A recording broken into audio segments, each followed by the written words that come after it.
pour nous, c'est pratiquement un non-événement.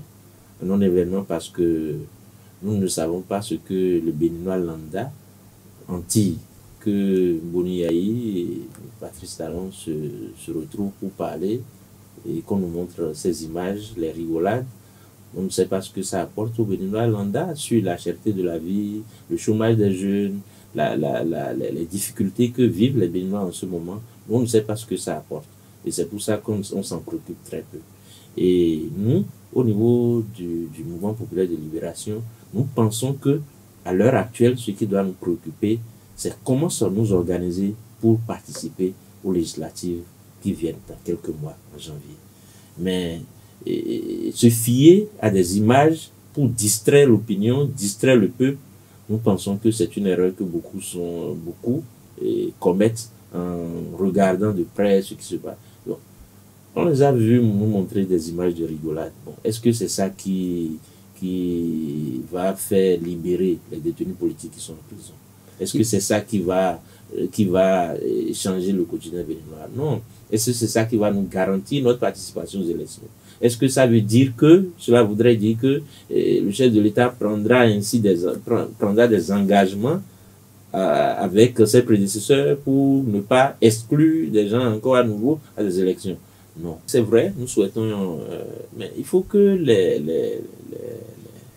les politiciens fassent désormais preuve d'altruisme, de ne pas être égocentriques. C'est les politiciens qui parlent de ça. Les Béninois sont tranquilles et aspirent à un mieux-être, vivre mieux chez eux. Les travailleurs veulent qu'on améliore leurs conditions de vie. Donc, il ne faut pas qu'on s'arc-boute sur des détails qui n'intéressent pas la masse.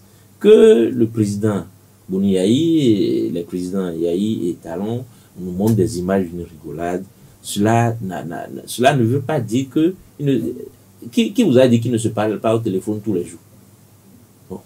Ce que l'instauration d'un cadre de concertation, c'est tant mieux, mais ce n'est pas de ça qu'on a besoin pour aider nos populations à régler les problèmes auxquels ils sont confrontés en ce moment. Et nous, au MPL, nous l'avions dit par le passé, c'est la preuve que vous venez de voir là, que ces deux hommes sont des amis et resteront des amis, et qu'au-delà de ce que on apprend, de ce qui se chante, ils trouveront la manière, les moyens de se parler et de préserver leurs intérêts pendant que l'un aux affaires et l'autre à la touche, et après, ainsi de suite.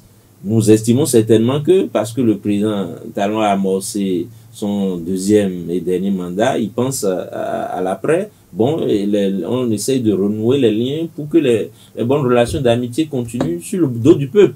Ça, il faut qu'on sente. Moi, ce que nous souhaitons, c'est que les hommes politiques se méfient de cette distraction. Surtout en ce moment. Ce qui doit nous préoccuper est loin de ces images qu'on nous présente. Sinon, en ce moment, avec tout ce que nous avons connu comme élection catastrophique par le passé, ce n'est pas de ces rencontres qu'on a besoin. Je pense plutôt que le chef de l'État aurait mieux fait à rencontrer les partis politiques qui, en ce moment, ont des problèmes réels, des inquiétudes face à l'organisation des élections. Des partis politiques qui ont exprimé une série de préoccupations aux médiateurs de la République il y a quelques semaines et qui sont restés sans suite jusque-là. Je pense qu'il aurait gagné à donner suite à ces préoccupations, à rassurer tous les partis politiques de leur participation effective, même si au regard de la loi, ce n'est pas lui qui décide que quelqu'un participe aux élections ou non, mais qu'il nous garantisse que cette fois-ci, en toute impartialité, le jeu sera ouvert à tous les courants politiques et que aucune malice de leur part ne viendra encore exclure qui que ce soit.